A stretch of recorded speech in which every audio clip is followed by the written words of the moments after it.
To you, and peace from God the Father and the Lord Jesus Christ. Today we will be continuing in Genesis chapter 37. Now Jacob lived in the land where his father had sojourned, in the land of Canaan. These are the records of the generations of Jacob. Joseph, when 17 years of age, was pasturing the flock with his brothers while he was still a youth, along with the sons of Bilhah and the sons of Zilpah, his father's wives. And Joseph brought back a bad report about them to their father. Now Israel loved Joseph more than all his sons, because he was the son of his old age, and he made him a vari-colored tunic. His brothers saw that their father loved him more than all his brothers, and so they hated him and could not speak to him on friendly terms.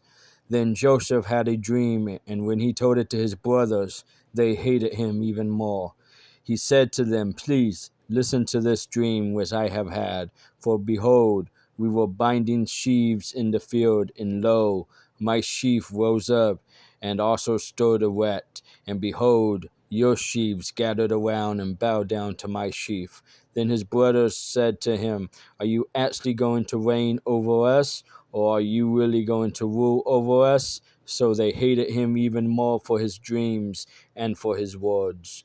Now he had still another dream, and related it to his brothers, and said, "Lo, I have had still another dream, and behold, the sun and the moon and 11 stars were bowing down to me." He related it to his father and to his brothers, and his father rebuked him and said to him, "What is this dream that you have had? Shall I and your mother and your brothers actually come to bow ourselves down before you to the ground?" His brothers were jealous of him, but his father kept the saying in his mind. Then his brothers went to pasture their father's flock in Shechem. Israel said to Joseph, "Are not your brothers pasturing the flock in Shechem? Come, and I will send you to them." And he said to him, "I will go." Then he said to him, "Go now and see about the welfare of your brothers and the welfare of the flock, and bring word back to me." So he sent him from the valley of Hebron, and he came to Shechem. A man found him, and behold, he was wandering in the field, and the man asked him, "What are you looking for?" He said, "I am looking for my brothers. Please tell me where they are pasturing the flock." Then the man said, "They have moved from here, for I heard them say, 'Let us go down to Dothan.'" So Joseph went after his brothers and found them at Dothan. When they saw him from a distance, and before he came close to them, they plotted against him to put him to death. They said to one another, "Here comes this dreamer. Now then, come and let us kill him and throw him into one of the pits, and we will say, 'A wild beast devoured him.' Then let us see what will become of his dreams." But Reuben heard this and rescued him out of their hands and said, "Let us not take his life." Reuben further said to them, "Shed no blood. Throw him into this pit that is in the wilderness, but do not lay hands on him, that he might rescue him out of their hands, to restore him to his father." So it came about, when Joseph reached his brothers, that they stripped Joseph of his tunic, the vari-colored tunic that was on him, and they took him and threw him into the pit. Now the pit was empty, without any water in it.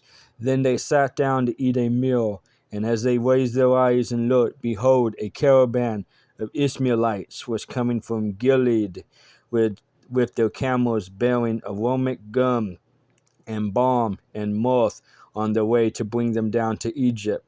Judah said to his brothers, "What profit is it for us to kill our brother and cover up his blood? Come, and let us sell him to the Ishmaelites, and not lay our hands on him, for he is our brother, our own flesh." And his brothers listened to him. Then some Midianite traders passed by, so they pulled him up and lifted Joseph out of the pit and sold him to the Ishmaelites for 20 shekels of silver. Thus they brought Joseph into Egypt. Now Reuben returned to the pit, and behold, Joseph was not in the pit, so he tore his garments. He returned to his brothers and said, "The boy is not there. As for me, where am I to go?" So they took Joseph's tunic and slaughtered a male goat and dipped the tunic in the blood.